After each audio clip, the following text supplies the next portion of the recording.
నమస్కారం. అమరావతి న్యూస్ కి స్వాగతం. ఈనాటి వార్తా విశేషాలు. గుంటూరులోని తాడేపల్లిలో కేఎల్ విశ్వవిద్యాలయంలో జరిగిన మాదక ద్రవ్యాల వ్యతిరేక అవగాహన కార్యక్రమంలో ఆంధ్రప్రదేశ్ హోంమంత్రి అనిత మాట్లాడుతూ మాజీ ముఖ్యమంత్రి చంద్రబాబు నాయుడిని ప్రశంసించారు. సాధారణ బస్సు కూడా చేరుకోని చోట ఎయిర్ బస్ అవసరమా అని కొందరు ప్రశ్నించినప్పటికీ చంద్రబాబు ఎయిర్ బస్ ప్రాజెక్టును అక్కడికి విజయవంతంగా తీసుకుని వచ్చారని ఆమె వ్యాఖ్యానించారు. భోగాపురం విమానాశ్రయాన్ని పూర్తి చేసినందుకు ఆయనకు ఘనత ఇచ్చారని, ఆ గుర్తింపు ఆయనకు మాత్రమే దక్కుతుందని ఆమె పేర్కొన్నారు. అమరావతి గురించి మాట్లాడే హక్కు మాజీ ముఖ్యమంత్రి జగన్ కు లేదని, ఆయన చరిత్రలో మహిళల పట్ల కఠినంగా వ్యవహరించడం, వారిపై లాఠీ చార్జీలు ఆదేశించడం కూడా ఉందని అనిత తెలిపారు. చంద్రబాబు నాయకత్వంలో ఆంధ్రప్రదేశ్ గణనీయమైన పురోగతి సాధించిందని మంత్రి నొక్కి చెప్పారు. భోగాపురం అన్న ఎయిర్పోర్ట్ ని తీసుకొచ్చింది ఎవరో ప్రజలకు తెలుసు. ఆ రోజు భోగాపురం ఎయిర్పోర్ట్ మేము ల్యాండ్ ఎక్విజిషన్ చేస్తున్నాం అనుకునేటప్పుడు ఒక మనిషిని పక్కన పెట్టుకొని ఎర్ర బస్సు కూడా రాదు ఈ ప్లేస్లోకి అని చెప్పి మాట్లాడిన వీడియోలు కూడా ఉన్నాయి. మనం మర్చిపోయిన గూగుల్ మర్చిపోదు కదా. ఒక్కసారిగా Jaganmohan Reddy words belongs to Bhogapuram airport అంటే మొత్తం బయటకు వచ్చేస్తాయి కదా. అందులోంచి వచ్చిందే మొన్న రీసెంట్గా అందరూ కూడా బయట పెట్టారు. అంటే ఎర్ర బస్సు రాని చోటకి ఎయిర్ బస్సుని తీసుకొచ్చిన ఘనత గౌరవ చంద్రబాబు నాయుడు గారిది. ఈరోజు అలాంటి ప్లేసుల్లో కూడా ఈరోజు ల్యాండ్ అయింది. నేను ఉన్నప్పుడు నేను ఎన్ని చేసి ఆ రోజు నువ్వు వద్దు అని చెప్పిన వాడివి, నువ్వు అధికారంలోకి వచ్చిన తర్వాత నేను ఇన్ని కోట్లు ఖర్చు పెట్టాను, అన్ని కోట్లు ఖర్చు పెట్టానని చెప్పిన తర్వాత ఎందుకు ప్రారంభించడానికి ముందుకు రాలేకపోయింది? ఎందుకు ప్రారంభానికి నోచుకోలేకపోయింది? మళ్ళీ మాకెందుకు సంవత్సరంన్నర పట్టింది? ఈరోజు గవర్నమెంట్ ఎన్డీఏ కూటమి అధికారంలోకి వచ్చిన తర్వాత ఏవియేషన్ మినిస్టర్గా రామ్మోహన్ నాయుడు గారు వచ్చిన తర్వాత దాన్ని చాలా కృషి చేసి గౌరవ ముఖ్యమంత్రి గారు కూడా పలుసార్లు ఢిల్లీ వెళ్ళి పెద్దలతో మాట్లాడి ఈరోజు భోగాపురం ఎయిర్పోర్ట్కి ల్యాండ్ అయ్యేటట్టుగా చేసుకున్నాం. ఈరోజు గర్వంగా ఫీల్ అవుతున్నాం. భోగాపురం ఎయిర్పోర్ట్ ఈరోజు అల్లూరు సీతారామరాజు భోగాపురం ఎయిర్పోర్ట్ అని చెప్పుకోవడానికి దాన్ని కూడా ఈరోజు వాళ్ళు ఏదో క్రెడిట్ చోరీ చేసి మళ్ళీ తిరిగి మేమందరం ఏదో క్రెడిట్ చోరీ చేసినట్టు నంగనాచ కబుర్లు మాట్లాడుతూ ఉంటే నమ్మడానికి ప్రజలేమి ఎరువాళ్ళు కాదు. ప్రజలకి అన్నీ తెలియకుండా కూడా లేవు. అన్నీ తెలిసి ఎవరు చేస్తున్నారో, ఎవరి వల్ల ఈరోజు అభివృద్ధి జరుగుతుందో, ఎవరి వల్ల సంక్షేమం వస్తుందో ప్రతిదీ కూడా తెలుసు. ఎవరు ఎంత కష్టపడుతున్నారో కూడా ప్రజలకు కూడా తెలుసు. అసలు లేని వాళ్ళు ఎవరైనా ఈ రాష్ట్రంలో ఉన్నారంటే అది ఫస్ట్ ప్లేస్లో ఉండేది జగన్మోహన్ రెడ్డి. ఎందుకంటే ఇదే అమరావతి మహిళా రైతులు అమరావతి రాజధానిగా రావాలని చెప్పి ఉద్యమాలు చేస్తూ ఉంటే పోలీసుల చేత బూటకాలతో తండించిన రోజులు మర్చిపోయాడా జగన్మోహన్ రెడ్డి? ఇదే అమరావతి రైతులు అమరావతి టు తిరుపతి అని చెప్పి ఒక పాదయాత్ర పెట్టుకుంటే వాళ్ళు వేసుకున్న టెంట్లను కూడా పక్కన పెట్టేస్తే నడి రోడ్డు మీద అన్నం పెట్టుకుని భోజనం చేసిన సందర్భాలు మర్చిపోయారా? ఈ రోజు వరకు కూడా అమరావతి రైతుల మీద పెట్టిన కేసులు మర్చిపోయారా? అమరావతి రైతులు ఆ రోజు గట్టిగా మాట్లాడారని చెప్పి ఎస్సీస్ మీద కూడా అట్రాసిటీ కేసులు పెట్టిన రోజులు మర్చిపోయాడా జగన్మోహన్ రెడ్డి? అదే అమరావతి ఏ రకంగా ఉన్నదని చూడటానికి గౌరవ ముఖ్యమంత్రి గారు ఆ రోజు మాజీ ముఖ్యమంత్రి హోదాలో వెళ్తే, ప్రతిపక్ష నాయకుడు హోదాలో వెళ్తే ఆ బస్సు మీద రాళ్లు రువ్వించి దాన్ని భావస్వేచ్ఛ ప్రకటన అని చెప్పి మాట్లాడిన సందర్భాలు మర్చిపోయాడా జగన్మోహన్ రెడ్డి? ఈ రోజు అమరావతి మీద అంత ప్రేమ కురిపిస్తున్నారు. నేను ఒకటే కోరుకున్నా, ఈరోజు అమరావతి అభివృద్ధి జరగాలన్నా, ఆంధ్రప్రదేశ్ అభివృద్ధి జరగాలన్నా, పోలవరం నిర్మాణం పూర్తి అధికారం ఉందని అహంకారంతో భగవంతుడితో ఆటలాడినందుకే వైసీపీకి ఈ గతి పట్టిందని మంత్రి వాసంశెట్టి సుభాష్ అన్నారు. సినిమా సెట్టింగ్లతో భక్తి నాటకాలు ఆడించినందుకే 11 సీట్లకు పరిమితమయ్యారని దుయ్యపట్టారు. దేవుడిపై భక్తి లేకుండా ప్రవర్తిస్తే భారీ మూల్యం చెల్లించుకోక తప్పదని హెచ్చరించారు. టీటీడీపై కుట్రలు పన్నుతూ చిల్లర రాజకీయాలు చేస్తున్నారని ధ్వజమెత్తారు. భక్తులకు ఏ చిన్న అసౌకర్యం కలగకుండా చంద్రబాబు చర్యలు చేపట్టారని పేర్కొన్నారు. గత 5 సంవత్సరాలు వైసీపీ పాలనలో దేవుడంటే భయం భక్తి లేని వ్యక్తిని ప్రసాదం విషయానికి వస్తే అందులో కల్తీ నెయ్యి కలపటం, సిట్ అధికారులు అక్కడ బంగారం డబ్బు కూడా సీజ్ చేయడం తెలిసిందే. మరి మొన్న జగన్మోహన్ రెడ్డి మాట్లాడుతూ లడ్డు అంటారు, ఏయో మాట్లాడతారంట, లడ్డు అంటారు, గిడ్డు అంటారు, ఏం మాట్లాడుతున్నారని చెప్పి ఆయన మాట్లాడుతూ ఉన్నారు. ఆయనకి హిందువుల ప్రసాదం మీద ఆయనకి ఏ విధమైన నమ్మకాలు లేవు. ఆయన ఏదన్నా పండగ వచ్చినప్పుడు ఒక సెట్టింగ్ ఒకటి ఇంటి వెనక వేసుకుంటాడు, అంతేగాని గుళ్ళకి వెళ్ళిన దాఖలాలు ఎక్కడా లేవు. ఈ నటనలన్నీ ప్రజలు గమనిస్తా ఉన్నారు. మీరు ఆ వెంకటేశ్వర స్వామితో నిత్యం వేళకోళం వాడుతున్నారు కాబట్టే మీకు పంగనామాలు పెట్టి ప్రజలందరూ కూడా 11 సీట్లు ఇచ్చారు. మీకు ఇంకా బుద్ధి రాకుండా దొంగేడుపులు ఏడుస్తా ఉన్నారు. ఉత్తర ద్వార దర్శనం ప్రశాంతమైన వాతావరణంలో జరిగితే మీరు విష ప్రచారం చేస్తా ఉన్నారు.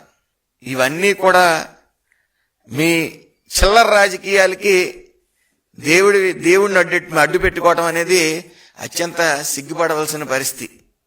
చిత్తశుద్ధి లేకుండా దేవుడి మీద భయం గాని భక్తి గాని లేకుండా మీరు ప్రవర్తిస్తా ఉన్నారు. ఖచ్చితంగా మీరు మూల్యం చెల్లించుకోక తప్పదు. ప్రపంచంలో అభివృద్ధి అనేక నగరాలు నదులు ఒడ్డున ఉన్నాయని మంత్రి నారాయణ అన్నారు. రివర్ బెడ్కి రివర్ బేసిన్ కు తేడాను జగన్ తెలుసుకోవాలని మంత్రి సూచించారు. హైదరాబాద్ సచివాలయంతో పోల్చి అమరావతిని విమర్శించడం సరికాదని స్పష్టం చేశారు. అమరావతిలో శాఖాధిపతులు వారి సిబ్బంది ఒకే చోట ఉంటారని తెలిపారు. చంద్రబాబు దూరదృష్టితో అమరావతిని నిర్మిస్తున్నారని మంత్రి నారాయణ వెల్లడించారు. గత ప్రభుత్వం 3 ముక్కలు ఆటాడి, గత ప్రభుత్వం అంతకుముందు అంటే 14-19లో అమరావతి రాజధాని 30,000 ఎకరాలు కావాలని స్వయంగా జగన్మోహన్ రెడ్డి గారు చెప్పి మళ్ళా ప్రభుత్వం మారంగానే అమరావతి 3 ప్రాంతాలని 3 ముక్కలు ఆటాడారు. 14-19లో ముఖ్యమంత్రి గారు ఏదైతే మాటిచ్చారో ఒక ఇంటర్నేషనల్ లెవెల్లో ప్రపంచంలో టాప్ 5 రాజధానిలో ఒక రాజధాని కడతామని, ఆ విధంగా ఈరోజు రోడ్లు 9 వరుసలు 12 వరుసలు. రివర్ బేసిన్ కి తేడా తెలీదు. రివర్ బెడ్ లో కడుతున్నాం అన్నారు. కట్టేది రివర్ బెడ్ లో కాదండి. రివర్ బెడ్ అంటే ఆ వాటర్ ఫ్లో అయ్యేది. రివర్ బేసిన్ అంటే దాంట్లో వాటర్ ఏదైతే వస్తుందో ఆ ఏరియా అంతా. రివర్స్ పక్కన గానీ సముద్రాల పక్కన గానీ కట్టేయన్నీ రివర్ బేసిన్ లో ఉంటాయి. అమరావతి క్యాపిటల్ సిటీలో కట్టేది హైదరాబాద్ తో పోలుస్తున్నారు. హైదరాబాద్ లో ఉండేది సీఎం, మినిస్టర్లు, సెక్రటరియట్స్. అమరావతిలో కట్టే యొక్క సెక్రటరియట్ లో కేవలం మినిస్టర్లు, సెక్రటరియట్లు కాదు, వాళ్ళ కిందుండే కమిషనర్లు, డైరెక్టర్లు, వాళ్ళ కిందుండే స్టాఫ్, డిఫరెంట్ కార్పొరేషన్స్ మొత్తం ఒకే ప్లేస్కి తీసుకొస్తే ప్రజలకి పరిపాలన సులభంగా ఉంటుంది. మాదైతే వెరీ క్లియర్. అమరావతి రాజధాని 3 సంవత్సరాల్లో పూర్తిగా అయిపోద్ది. అమరావతి క్యాపిటల్ సిటీ ఫస్ట్ 217 చదరపు కిలోమీటర్లు పెట్టామండి.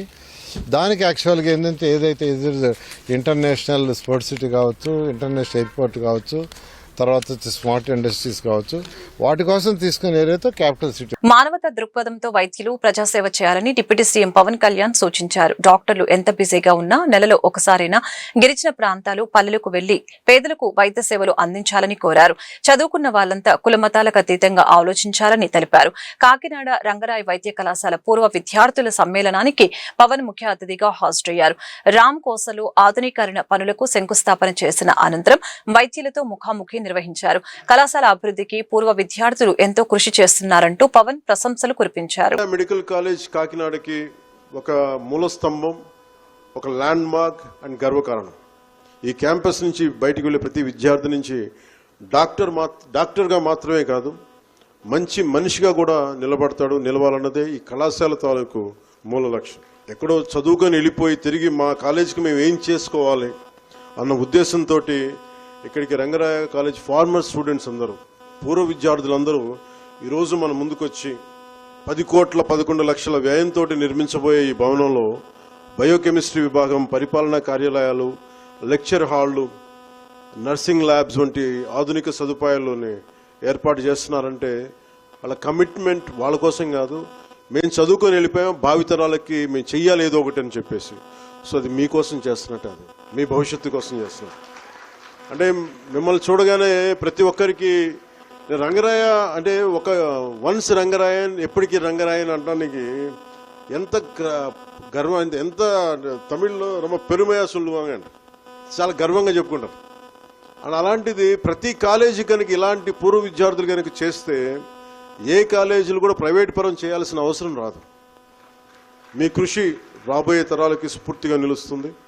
ప్రభుత్వం, కళాశాల, పూర్వ విద్యార్థులు కలిసి పనిచేస్తే అది ఒక రంగరాయ మెడికల్ కళాశాల మరింత ముందుకెళ్ళడం. కానీ ఇది ఇన్స్పిరేషన్ ప్రతి రాష్ట్రంలోని ప్రతి మెడికల్ కళాశాల తీసుకెళ్తుంది.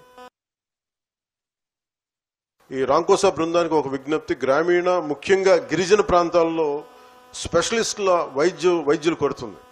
అంటే ప్రభుత్వం ఎంతో పెట్టుబడి పెడుతుంది. డాక్టర్స్, ఒక డాక్టర్ తయారవడానికి చాలా పెట్టుబడి పెడతారు ప్రభుత్వం.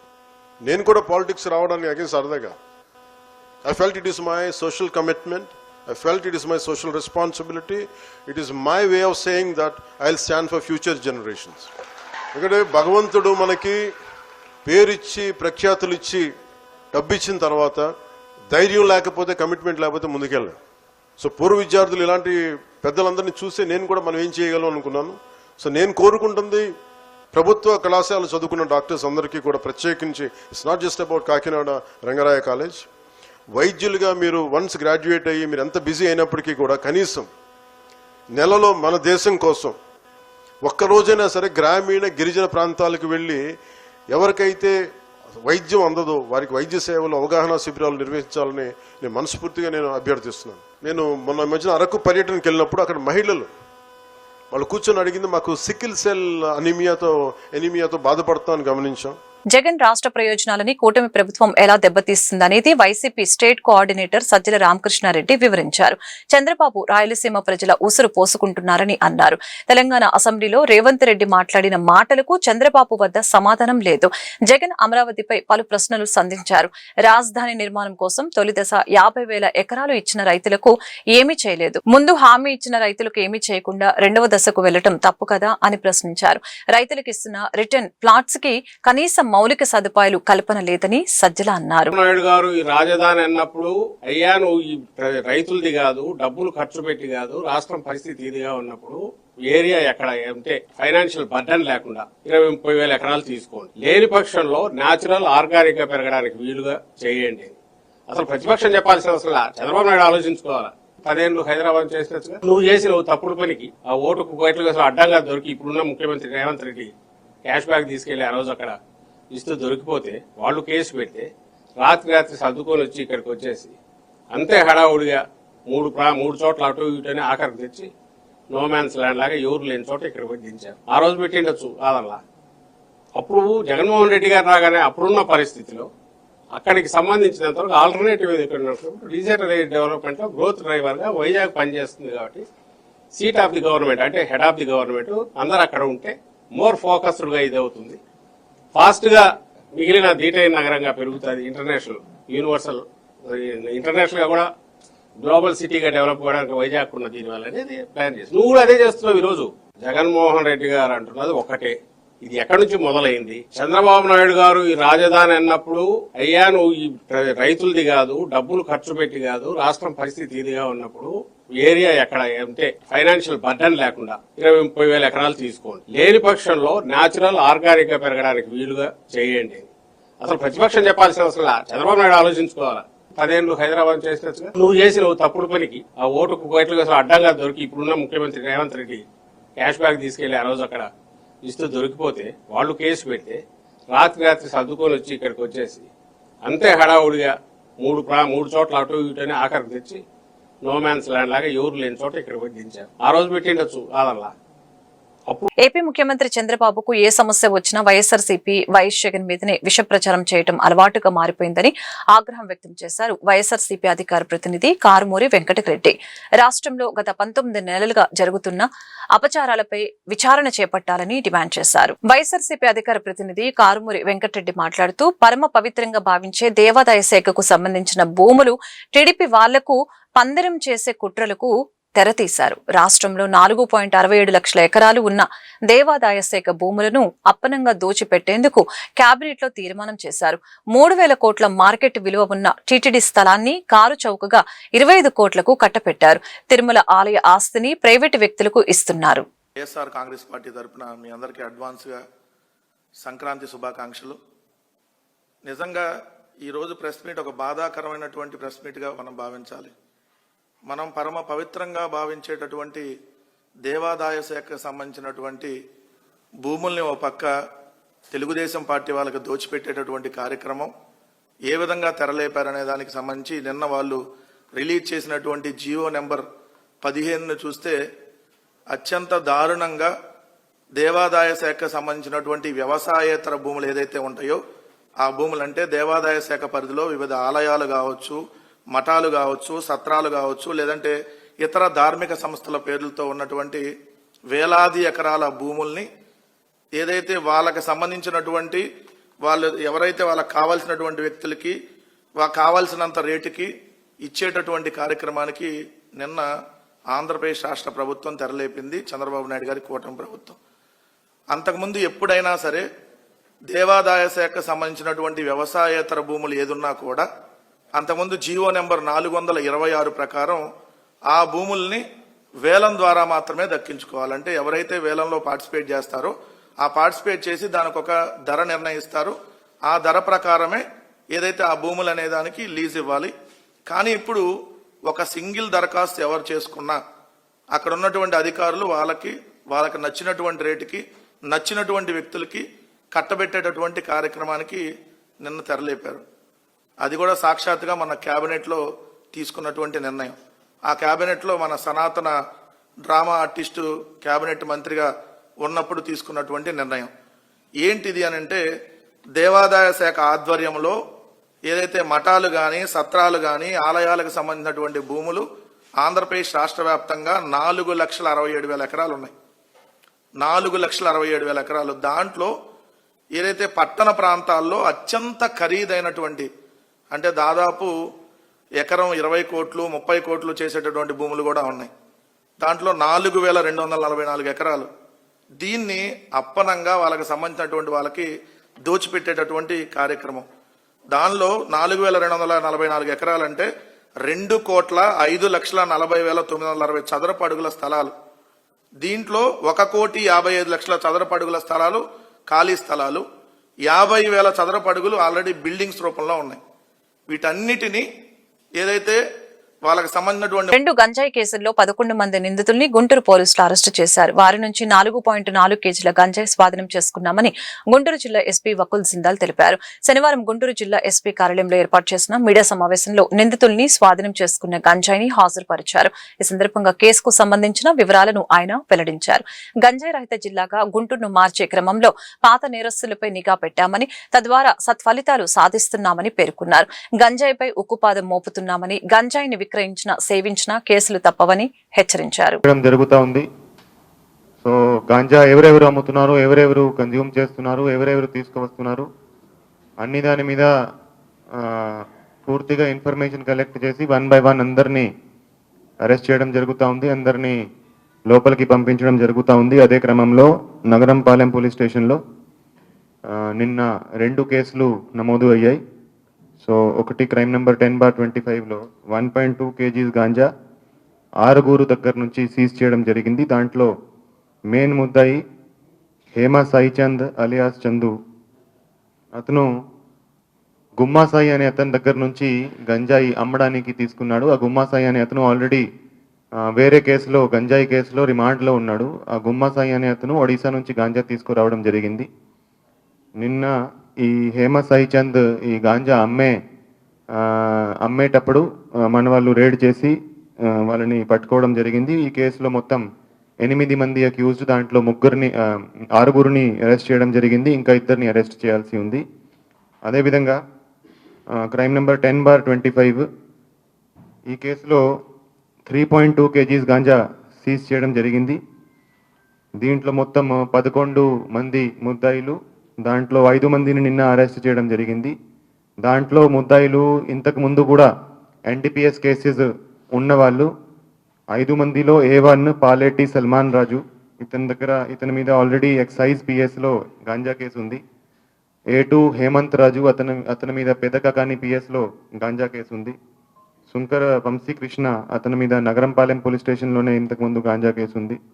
రఘురామ్ అనే అతని మీద పట్టాభిపురం PS లో గాంజా కేసు ఉంది. ఈ కేసులో మొత్తం 5 మందిని అరెస్ట్ చేసి ఈరోజు రిమాండ్కి పంపించడం జరుగుతుంది. ఇంకా 6 ఈ కేసులో ఇంకా అరెస్ట్ చేయాల్సి ఉంది. అది కూడా త్వరలో వాళ్ళని అరెస్ట్ చేయడం జరుగుతుంది. సో ఈరోజు 11 మందిని గాంజా ఎవరైతే అమ్ముతున్నారో, ఎవరైతే కన్జ్యూమ్ చేస్తున్నారో వాళ్ళని అరెస్ట్ చేసి రిమాండ్కి పంపించడం జరుగుతుంది. సో కంటిన్యూస్గా గాంజా ఎవరైతే తీసుకువస్తున్నారో అమ్ముతున్నారో వాళ్ళ మీద మేము రేడ్స్ చేసి వాళ్ళను అరెస్ట్ చేయడం జరుగుతూ ఉంది. ఇప్పటి వరకు ఆల్మోస్ట్ 210 మెంబర్స్ని మనం లాస్ట్ 3 monthsలో అరెస్ట్ చేయడం జరిగింది.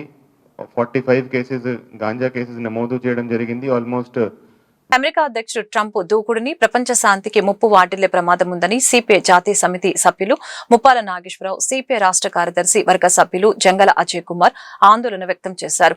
3వ ప్రపంచ యుద్ధ భయాన్ని రెచ్చగొట్టేలాగా అమెరికా విధానాలు ఉన్నాయని ఆరోపించారు. మోడీ పాలనలో ప్రజాస్వామ్య మనుగడ ప్రశ్నార్థకంగా మారిందని అన్నారు. గుంటూరు కొత్తపేట సిపిఐ జిల్లా కార్యాలయంలో ఏర్పాటు చేసిన మీడియా సమావేశంలో వారు మాట్లాడారు. జనవరి 18న సిపిఐ ఆధ్వర్యంలో జరిగే భారీ ప్రదర్శన బహిరంగ సభకు ప్రజలు తరలి రావాలని పిలుపునిచ్చారు. సంతోషపరచమని చెబితే దాన్ని ఖండించే ధైర్యం లేకుండా ఊగిసలాడుతూ ఉన్నాడు.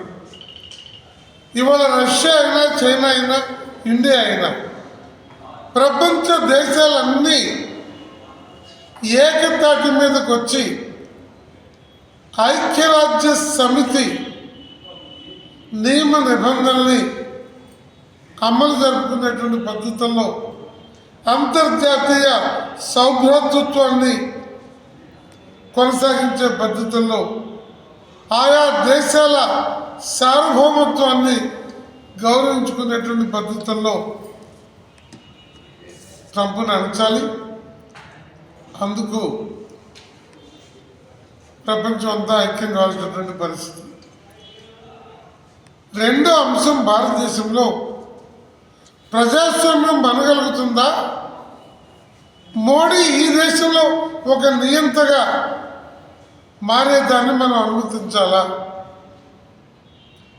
ఇప్పటికి మోడీ రాజ్యాంగేతర శక్తిగా, రాజ్యాంగానికి అతీతమైన వ్యక్తిగా ఆయన వ్యవహార శైలి పెరిగిపోయింది. ప్రతిపక్షాల మాటకి గౌరవం లేదు, రాజ్యాంగానికి గౌరవం లేదు. సాక్షాత్తు ఒక గిరిజన మహిళని ఇప్పుడు దేశాధ్యక్షురాలుగా నియమించానని చెప్పి, అవకాశం కల్పించానని చెప్పి మోడీ దేశాధినేతని పార్లమెంటు భవన ప్రారంభోత్సవానికి పిలవకపోవడం, బీజేపీ అనేటటువంటి కంపెనీకి బ్రాంచ్ ఆఫీసుల్లాగా ఈ ప్రభుత్వాలు కొనసాగుతూ ఉన్నాయి తప్ప మరొక రకంగా లేదు. ముఖ్యంగా ఎన్డీఏ పేరుతోటి ఈ రాష్ట్రంలో అధికారంలో ఉన్నటువంటి చంద్రబాబు గారి ప్రభుత్వం ముఖ్యంగా పీపీపీ అనేటటువంటి పేరుతోటి పబ్లిక్ ప్రైవేట్ పార్ట్నర్షిప్ అని తెలియజేస్తూ ఇవాళ మొత్తం వైద్య రంగాన్ని, వైద్య విద్యని ప్రజలకు అందుబాటులో లేకుండా చేస్తున్నటువంటి దుర్మార్గానికి పూనుకుంటూ ఉంది.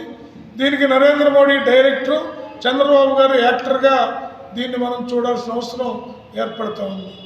అందువల్ల ఈ నెల 14వ తేదీన ఆ పీపీపీ జీవో కాపీలు ఏవైతే ఉన్నాయో వాటిని భోగి రోజు కాబట్టి భోగి మంటల్లో సిపిఐ తరఫున రాష్ట్ర వ్యాప్తంగా దగ్ధం చేయబోతూ ఉన్నాం. అలాగే ఈ రాష్ట్రంలో ఉన్నటువంటి పేదలు, అట్టడుగు వర్గాల ప్రజలు తమ హక్కుల కోసం పోరాడుతూ ఉంటే వాళ్ళపైన కేసులు బనాయించడం, జైలులో పెట్టడం, ఇలాంటివన్నీ కూడా నిర్బంధకాండ కొనసాగుతూ ఉంది.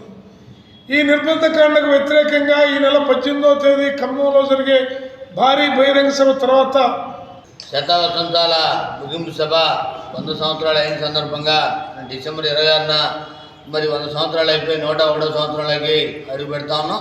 ఆ సందర్భంగా ఖమ్మం పట్టణంలో ఎన్నికల గడువు ఉన్న కారణంగా ముగింపు సభను మరి ఈ నెల 18కి మార్చడం జరిగింది. దాంట్లో భాగంగా ఈ జిల్లా నుండి మరి పెద్ద ఎత్తున ర్యాలీలో, ప్రదర్శనలో పాల్గొనాలని జిల్లా ప్రజానికానికి, అట్లాగే ప్రజా సంఘాల మరి కార్యకర్తలందరూ కూడా పిలుపునిస్తూ రాబోయే కాలంలో ఏదైతే ఈ రాష్ట్ర కేంద్ర ప్రభుత్వాలన్నీ కూడా ప్రవేశపెడుతున్నటువంటి వాటన్నిటి మీద కూడా రాబోయే కాలంలో భవిష్యత్ కార్యక్రమాన్ని నిర్వహించుకొని మరి ముందుకెళ్ళబోతా ఉన్నాం. దాంట్లో ఏదైతే 18వ తారీఖున ప్రదర్శన బహిరంగ సభలో పెద్ద ఎత్తున మరి రాష్ట్ర నాయకత్వమే కాకుండా జాతీయ నాయకత్వం అంతా కూడా పాల్గొనవుతూ ఉన్నారు. దాంట్లో మరి నిర్ణయాలు చేసుకొని పార్టీని ముందుకు తీసుకెళ్లే దాంట్లో మరి వెళ్తామని ఇప్పటికే భారత కమ్యూనిస్ట్ పార్టీ 100 ఏళ్ల చరిత్రలో అనేక సంస్కరణలకి గుంటూరు నగర ప్రజలకు ఆహ్లాదకరంగా ఆనందకర వాతావరణంలో తెలుగు సంస్కృతి సాంప్రదాయాలను చాటేలా గుంటూరు నగరపాలక సంస్థ ఆధ్వర్యంలో ఈ నెల 11వ తేదీ నుంచి సంక్రాంతి సంబరాలు నిర్వహించనున్నామని నగర మేయర్ కోవెలమూడి రవీంద్ర తెలిపారు. జీఎంసీ ఆధ్వర్యంలో నిర్వహించనున్న సంక్రాంతి సంబరాలపై నగర మేయర్, కమిషనర్ పులి శ్రీనివాసులు, తూర్పు ఎమ్మెల్యే నజర్ అహ్మద్ తో కలిసి నగరపాలక సంస్థ కౌన్సిల్ సమావేశ మందిరంలో మీడియా సమావేశం నిర్వహించారు. ఈ సందర్భంగా వారు మాట్లాడుతూ సంక్రాంతి సంబరాలను ఈ ఏడాది తొలిసారిగా గుంటూరు తూర్పు తూర్పు నియోజకవర్గంలోని కాకుమాను వారి తోటలోని ప్రభుత్వ స్థలంలో కూడా నిర్వహించనున్నామని తెలిపారు. 11వ తేదీ నుంచి ఎన్టీఆర్ స్టేడియంలో, 13వ తేదీ నుంచి కాకుమాని వారి తోట స్థలంలో సంక్రాంతి సంబరాలు జరుగుతాయని అన్నారు. ఇక నుండి ప్రతి ఏడాది నగరపాలక సంస్థ పరిధిలోని తూర్పు, పశ్చిమ నియోజకవర్గంలో సంబరాలు నిర్వహించడం జరుగుతుందని పేర్కొన్నారు. వివిధ క్రీడా పోటీలు, సాంస్కృతిక కార్యక్రమాలతో జరిగే సంబరాలలో నగర ప్రజలు విస్తృతంగా పాల్గొని ఆనందించాలని కోరారు. రోడ్లో ఉన్న గవర్నమెంట్ సైట్లో ఈ యొక్క సంక్రాంతి సంబరాలు 13, 14, 15 తారీఖుల్లో అక్కడ మొదలుపెట్టి చేస్తున్నాం. రొటీన్గా జరిగే గుంటూరు వెస్ట్ కాన్స్టిట్యున్సీలో 11th నుంచి స్టార్ట్ అవుద్ది. 11th నుంచి ఇక్కడ ప్రోగ్రామ్స్ కంటిన్యూ అవుతుంటాయి. ఎందుకంటే ఈస్ట్ అని చెప్తున్నామంటే ఎప్పుడు జరిగినా ఓన్లీ ఎన్టీఆర్ స్టేడియంలోనే జరుగుతుంది కాబట్టి చాలామంది ప్రజలు కూడా అంత దూరం రాకుండా, ఇప్పుడు అందుట్లో మనకి బ్రిడ్జి కనెక్టివిటీ కూడా లేదు. ఇప్పుడు ఈస్ట్ నుంచి వెస్ట్కి రావడానికి కూడా ఈ ట్రాఫిక్లో ఎందుకులే అని చెప్పి కొంతమంది పాల్గొనపోవచ్చు. అయినా కానీ ఇంకెప్పుడు రానున్న కాలంలో సంక్రాంతి సంబరాలు జరిగిన ఈస్టు, వెస్టు 2 కాన్స్టిట్యున్సీలో జరపాలని చెప్పి గౌరవ కమిషనర్ గారు నిర్ణయించారు. వారి ఆదేశాల ప్రకారం అట్లాగే గౌరవ ఎమ్మెల్యేస్ కూడా చెప్పారు, మా కాన్స్టిట్యున్సీలు కూడా జరగాలని కోరుకుంటేనే కమిషనర్ గారు దాన్ని అప్రూవల్ ఇచ్చారు. కాబట్టి తప్పనిసరిగా, కాకపోతే 3 రోజులు ఈస్ట్లో జరుగుతాయి, 11వ తారీఖు నుంచి చివరి రోజు వరకు కూడా వెస్ట్లో జరుగుతాయి. ఇవన్నీ కూడా అన్ని కార్యక్రమాల్లో ముఖ్యంగా రంగోలీ, తొక్కుడు బిళ్ళ, పెంకులాట అని చెప్పి గిల్లీ కర్ర, మన కొత్తగా ఏం లేదు, ఇప్పుడు పూర్వం నుంచి ఉండేది. మా ఎమ్మెల్యే నజీర్ గారు అట్లాగే కైట్ ఫెస్టివల్, గాలిపటాలు, కోలాటం, జానపద నృత్యాలు, గంగిరెద్దులు, హరిదాసులు, tug of war, lemon and spoon, musical chairs, skipping, kabaddi, tambola, తంబోలా, భోగి మంటలు, చెక్క భజన, పొంగళ్ళు, కర్రసాము, classical dance, mimicry, musical night, dance performance, Jabardasth scripts, talking doll, సాంప్రదాయ వస్త్రధారణ, వీటన్నింటినీ ప్రోగ్రామ్స్ని కండక్ట్ చేస్తున్నాం గుంటూరులో మొట్టమొదటిసారిగా. అంటే కొన్ని న్యూ ప్రోగ్రామ్స్ స్టార్ట్ అయినాయి, పాత దాంతోపాటు అవి కూడా కంటిన్యూ చేస్తున్నాం. తప్పనిసరిగా ఈ యొక్క అవకాశాన్ని గుంటూరు నగర ప్రజలందరూ కూడా ఈస్ట్ కాన్స్టిట్యున్సీలో అట్లాగే వెస్ట్ కాన్స్టిట్యున్సీలో మీరందరూ కూడా పాల్గొనవచ్చు. ఎవరైనా ఈ ప్రోగ్రామ్స్లో పాల్గొనడానికి గుంటూరు నగర ప్రజలందరూ కూడా, అట్లాగే వేరే ఊరు నుంచి గుంటూరు వచ్చిన వాళ్ళు కూడా ఈ ప్రోగ్రామ్స్లో పాల్గొనవచ్చు. తప్పకుండా మీరు దీన్ని మంచి వాతావరణంలో, ఇప్పుడు వాతావరణం కూడా బాగా అనుకూలంగా ఉంది, చల్లగా ఉంది. ఈ వాతావరణంలో మీరందరూ వచ్చి ఆనందంగా, ఆహ్లాదకరంగా ఆస్వాదిస్తారని చెప్పి ఈ మీడియా సోదరుల ద్వారా రిక్వెస్ట్ చేస్తున్నాను. సామాన్య పౌరులకు సైతం అందించాలనేటువంటి ఆలోచనతో గుంటూరు నగరపాలక సంస్థ సౌజన్యంతో గతంలో కూడా ఎంతో వైభవంగా నిర్వహించేటువంటి పరిస్థితులు ఉన్నాయి. ఈసారి మరింత వైభవంగా ఈ పండుగను ప్రతి ఒక్కరికి కూడా, నగరంలో జీవించేటువంటి ప్రతి ఒక్క సామాన్యుడికి కూడా ఈ సంక్రాంతి పండుగ సంతోషాలని అందించాలనేటువంటి ఒక నిర్ణయంతో ఈరోజు కేవలం గుంటూరు నగరంలో ఉన్నటువంటి ఎన్టీఆర్ స్టేడియంకే పరిమితం కాకుండా గుంటూరు తూర్పు నియోజకవర్గంలో ఉన్నటువంటి ప్రజలకు కూడా దీన్ని అందించాలనేటువంటి ఆలోచనతో గతంలో ఎప్పుడూ లేనటువంటి విధంగా ఈసారి శాసనసభ్యుడిగా దాని మీద దృష్టి పెట్టి గౌరవ మేయర్ గారు, కమిషనర్ గారి సహకారంతో ఈ కార్యక్రమాన్ని గుంటూరు తూర్పు నియోజకవర్గంలో కూడా గుంటూరు కాకుమానివాడి తోటలో ఉన్నటువంటి నారావారి కళా ప్రాంగణంలో ఎంతో గొప్పగా నిర్వహించాలనేటువంటి ఆలోచనతో 3 రోజులు ఈ కార్యక్రమాన్ని తీసుకోవడం జరిగింది. 13వ తారీఖు ఉదయం నుంచి అక్కడ రంగోలీ అంటే ముగ్గుల పోటీలతో పాటు అదే రోజు 2-3 ముగ్గుల పోటీలతో పాటు ముఖ్యంగా తొక్కుడు బిళ్ళ ఆటలతో, అలాగే ఏడు పెంకలాట, గాలిపటాల కాంపిటీషన్స్ని నిర్వహించేటువంటి కార్యక్రమం. సాయంత్రం పూట కోలాటంతో పాటు జానపద నృత్యాలు, చెక్క భజన, అలాగే యోగాసన విన్యాసాలు, బహుమతి ప్రదానం అటువంటి కార్యక్రమాలు 13వ తారీఖు గుంటూరు తూర్పు నియోజకవర్గంలోని నారావారి కళా ప్రాంగణంలో నిర్వహించడం జరుగుతుంది. అలాగే 14వ తారీఖు 14వ తారీఖున భోగి మంటలతో కార్యక్రమాన్ని మొదలుపెట్టి కోలాటంతో పాటు గంగిరెద్దులు, అలాగే హరిదాసుల ఆటలు, తాడు లాగుట, lemon and spoon, musical chair, kabaddi ఇటువంటి ఆటలతో ఉదయం పూట ప్రజల్ని వాళ్ళందరినీ కూడా ఉత్సాహపరిచేటువంటి కార్యక్రమంతో పాటు సాయంత్రం పూట ఆ రోజు 14వ తారీఖు సాయంత్రం పూట 5 గంటల నుండి 9 గంటల వరకు పిల్లల భోగి మంటలు, భోగి పళ్ళు, అలాగే తంబోలా, కోలాటం, కూచిపూడి, భరతనాట్యం నృత్య. మీ అందరికీ తెలుసు, గత కొద్ది సంవత్సరాల నుంచి నగరపాలక సంస్థ ఆధ్వర్యంలో ప్రతి ఏటా ఎన్టీఆర్ స్టేడియం, బృందావన్ గార్డెన్స్లో ఉన్నటువంటి ఎన్టీఆర్ స్టేడియంలో సంక్రాంతి సంబరాలు జరుపుకుంటూ వస్తున్నాం. అయితే దాన్ని గత సంవత్సరమే కొంత వినూత్నంగా చేయాలన్న ఉద్దేశంతో మంచి ప్రోగ్రామ్స్ డిజైన్ చేసుకొని చాలా భారీ ఎత్తున చేశాం. ఆ ప్రోగ్రాంకి ప్రజల నుంచి విశేష స్పందన వచ్చింది. చాలామంది మరి అప్రిషియేట్ చేశారు ఆ ప్రయత్నాన్ని కూడా. మరి అంతకు మించి ఈ సంవత్సరం జరగాలనే ఉద్దేశంతో మరి బేసికల్గా 11వ తేదీ నుంచి 16వ తేదీ వరకు ఈ ప్రోగ్రామ్స్ అన్నీ కూడా డిజైన్ చేసుకోవడం జరిగింది. అయితే దీనిలో ఈ సంవత్సరం ఉన్నటువంటి పరిస్థితుల దృష్ట్యా ముఖ్యంగా గౌరవ ఎమ్మెల్యే గారు, ఈస్ట్ ఎమ్మెల్యే గారు వారు గట్టిగా పట్టుబట్టారు. మేయర్ గారిని నన్ను సో మెనీ టైమ్స్ రిక్వెస్ట్ చేశారు. ఎందుకంటే ప్రతి ఏటా అక్కడ జరుగుతుంది, అందరూ వెళ్తున్నారు. బట్ ఇప్పుడు కొన్ని అనివార్య కారణాల వల్ల ఇప్పుడు సార్ చెప్పినట్లు శంకర్ విలాస్ ఫ్లైఓవర్ నిర్మాణం జరుగుతుంది, కొంత హెవీ ట్రాఫిక్ ఉంటుంది కాబట్టి కొంతమంది వెళ్ళలేరు. అట్లాగే ఇక్కడ ఉన్నటువంటి ప్రజలు కూడా, ఈస్ట్లో ఉన్నటువంటి ప్రజలు కూడా విస్తృతంగా సంక్రాంతి పండుగను ఆస్వాదించాలన్న ఉద్దేశంతో మరి ఈ సంవత్సరం ఫస్ట్ టైము గుంటూరు ఈస్ట్ కాన్ఫరెన్స్లో కూడా ఒక 3 రోజుల పాటు ఈ ప్రోగ్రాము జరుపుకునే విధంగా డిజైన్ చేయడం జరిగింది. ఈ ప్రోగ్రాంలో రకరకాల ఎంటర్టైన్మెంట్ యాక్టివిటీస్తో పాటు రకరకాల గేమ్స్, స్పోర్ట్స్ ఇవన్నీ, అంటే అందరూ పిల్లల దగ్గర నుంచి పెద్దలు, లేడీస్, జెంట్స్ అందరూ పార్టిసిపేట్ చేసే విధంగా ప్రోగ్రామ్స్ని డిజైన్ చేశాము. అట్లనే క్వాలిటేటివ్ ఏదైనా ఆర్టిస్టులు కానీ ఇవన్నీ కూడా క్వాలిటేటివ్గా ఉండేటట్లు కూడా ప్లాన్ చేస్తున్నాం. ఇప్పుడు మీకు తెలుసు, ఇక్కడ మన వెల్ఫేర్ హాస్పిటల్ ఏదైతే ఉందో అక్కడ ఆ ప్రాంగణం అంతా చాలా అంటే హైజీనిక్ కండిషన్లో ఉండే ప్రదేశం కాదు అది. అంత బూషెస్, తర్వాత సోషల్ ఎలిమెంట్ యాక్టివిటీస్ నడుస్తూ ఉంటాయి.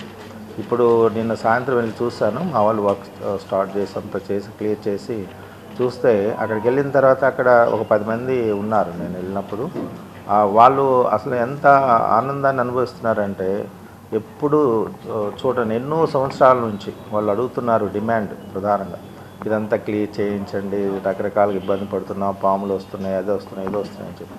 సో ఈరోజు మొత్తం క్లియర్ చేయటం జరిగింది. చేసిన తర్వాత మొత్తం లెవెలింగ్ ఎటు చూసినా కూడా ఒకే లెవెల్ ఉండేటట్లు కూడా వర్క్ జరుగుతూ ఉంది. రాష్ట్ర వ్యాప్తంగా వైసీపీని సంస్థాగత నిర్మాణం చేయాలని వైఎస్ జగన్ ఆదేశించారని వైసీపీ నేత మాజీ మంత్రి అంబటి రాంబాబు అన్నారు. రానున్న 45 రోజుల్లో సంస్థాగత నిర్మాణం పూర్తవుతుందని చెప్పారు. మాజీ ఎమ్మెల్యే సుధాకర్ బాబుకు సంస్థాగత నిర్మాణం బాధ్యతలు అప్పగించారని అన్నారు. వైఎస్ జగన్ ఎక్కడకు వెళ్లినా ప్రజలు లక్షలాది మంది వస్తున్నారని అంబటి తెలిపారు. సుధాకర్ బాబు మాట్లాడుతూ నేడు గుంటూరు జిల్లాలోని 7 అసెంబ్లీ నియోజకవర్గాల సమావేశం జరిగిందని, వైసీపీ పార్టీ స్థాపించిన మొదలుకొని పార్టీ సంస్థాగత నిర్మాణం కోసం పని చేస్తున్నామని అన్నారు. గ్రామ స్థాయిలోకి వెళ్లి వైసీపీ పని చేస్తుందని, ఒక మహాయజ్ఞంతో ఈ కార్యక్రమం చేపట్టామని అన్నారు. వైఎస్ జగన్ ఒకరితో ప్రారంభించిన పార్టీ వేలాదిగా, లక్షలాదిగా, కోట్లాదిగా మారిందని సుధాకర్ బాబు పేర్కొన్నారు.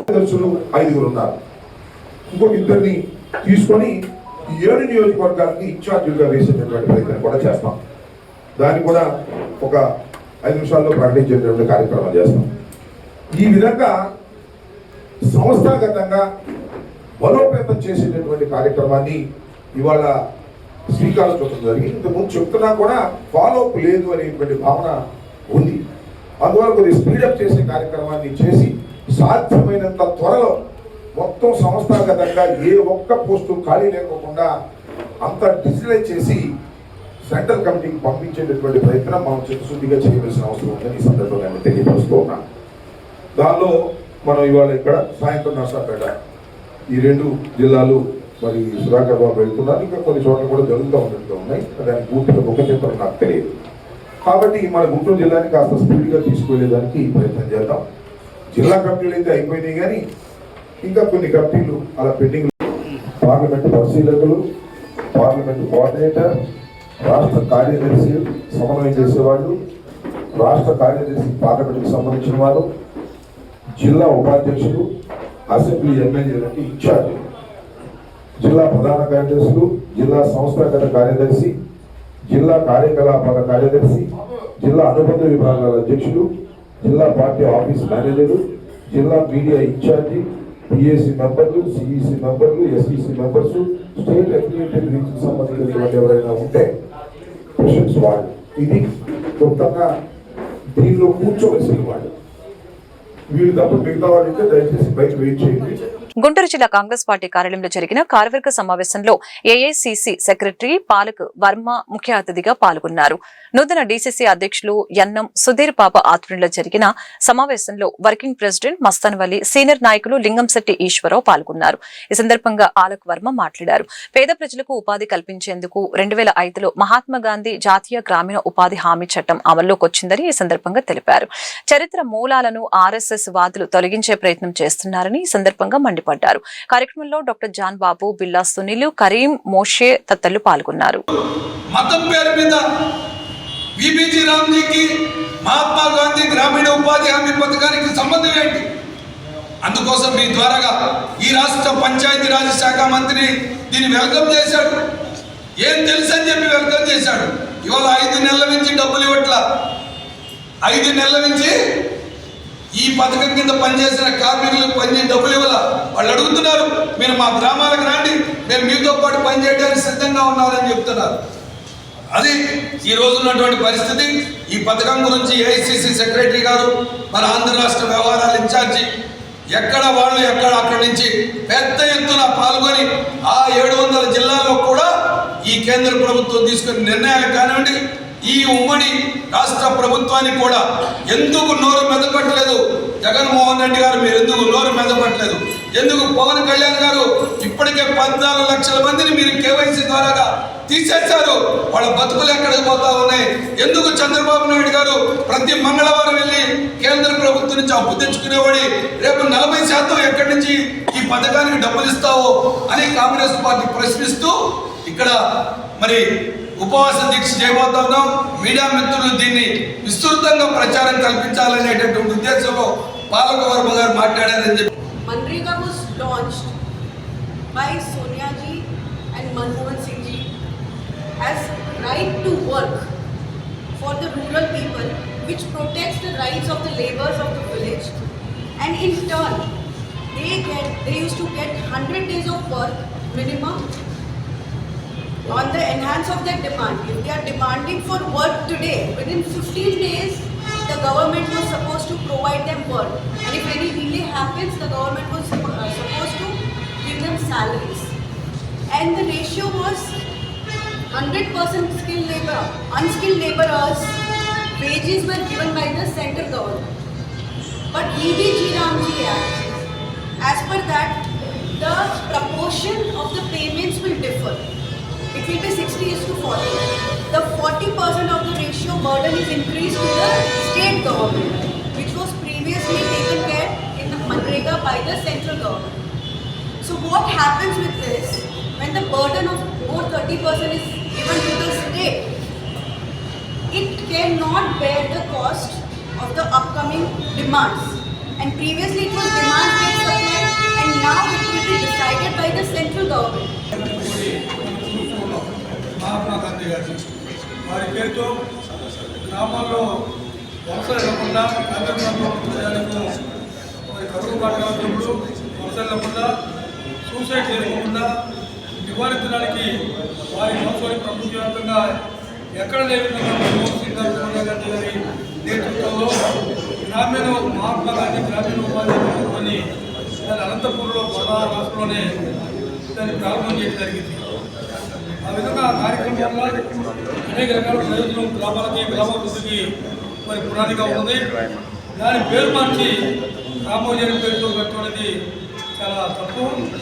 మహాత్మా గాంధీ చేసిన గాడ్సే గుడి కట్టారు. ఇవాళ భారత ఈ వార్తలు ఇంతటితో సమాప్తం. మరొక బులెటిన్లో మళ్ళీ కలుద్దాం. నమస్కారం.